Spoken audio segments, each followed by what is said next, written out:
Il y a le jeu permanent des 7 différences, si vous voulez, Mélenchon, Ruffin, machin, et vous savez, les jeux qu'on a pour les gamins, et vous allez chercher les 7 différences. Moi, je tiens à signaler ce qui nous rassemble tous, et qui est beaucoup plus important que ces différences, ces désaccords, ces choses-là qui sont humaines et qui existent, parce que le parcours de Jean-Luc Mélenchon et le mien, c'est évident qu'il n'y a pas énormément de points communs sur mais on est aujourd'hui en 2018, on n'est pas en 1988, on n'est pas tout ça. Bon, la première chose, c'est et le film le montre très bien, et c'est pour ça que ça reste comme une page d'histoire qui doit rester, c'est l'homme qui a remis notre gauche debout.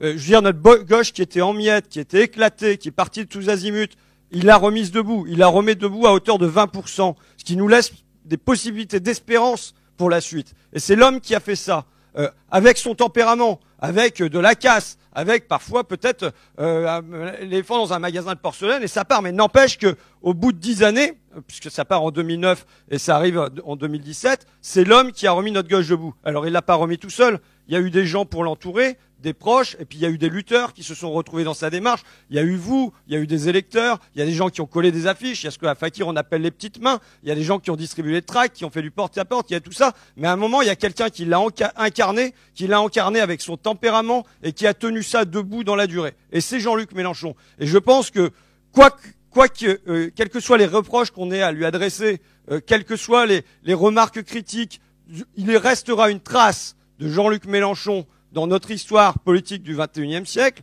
c'est qu'il a remis notre gauche debout. Et c'est pas rien. Et moi, je tiens à dire que, par ailleurs, il a remis notre gauche debout sur 2 jambes qui sont les miennes. La première fois d'ailleurs que j'ai vu Jean-Luc Mélenchon, moi, c'était, je venais de sortir un bouquin qui s'appelait La guerre des classes, qui était pas mal sur le Parti socialiste, ce qui partait de la phrase de Warren Buffett, une guerre des classes existe, c'est un fait, mais c'est la mienne, la classe des riches, qui mène cette guerre et nous sommes en train de la remporter. Et donc j'avais fait un portrait du Parti socialiste qui était déjà en état de déliquescence et qui s'est confirmé par la suite. Et je suis allé rencontrer Mélenchon pour faire une émission pour Mermet, qui finalement il n'y a pas eu d'émission, mais c'est pas grave. Et il me dit bon bah voilà, je vais peut-être quitter le Parti socialiste. Qu'est-ce que t'en penses? Putain, moi j'avais jamais été dans un parti. J'étais quand même le dernier à qui on devait poser cette question-là, quoi. Tu vois, pourquoi faire? Oui, je vais lancer un machin, là, peut-être le parti de gauche. Ouais. Bon, et donc il m'invite au restaurant pour me sonder, jeune gars, il me dit bah voilà, qu'est-ce que je dois dire? Putain, le mec, il a 30 années de carrière politique. Il vient de demander à moi, qui n'ai jamais rien foutu sur le plan politique, qu'est-ce qu'il doit dire? J'étais venu avec 2 bouquins.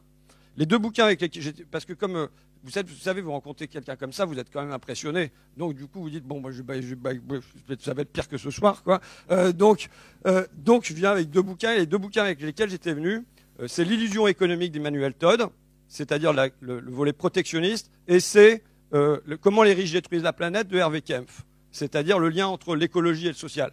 Eh bien, c'était en 2009, donc c'était juste à la veille de la fondation du Parti de gauche et du lancement ensuite du Front de gauche. Eh bien, 8 années plus tard, je considère que sa gauche, la gauche de Mélenchon, la nôtre, elle fonctionne toujours sur ces 2 jambes-là. Le protectionnisme d'un côté et qui rend possible le fait d'avoir une alliance du rouge et du vert par ailleurs, qui était le bouquin de Kempf. Donc voilà, en gros, au-delà des 7 différences, je pense que là, il y a un corps, on est posé maintenant sur 2 jambes qui peuvent être solides pour amorcer la suite. Et je rejoins Alexis sur ce qu'il racontait sur la transmission, et peut-être que l'affiche est porteuse de ça. Vous savez, c'est le poème. Alors, je veux pas...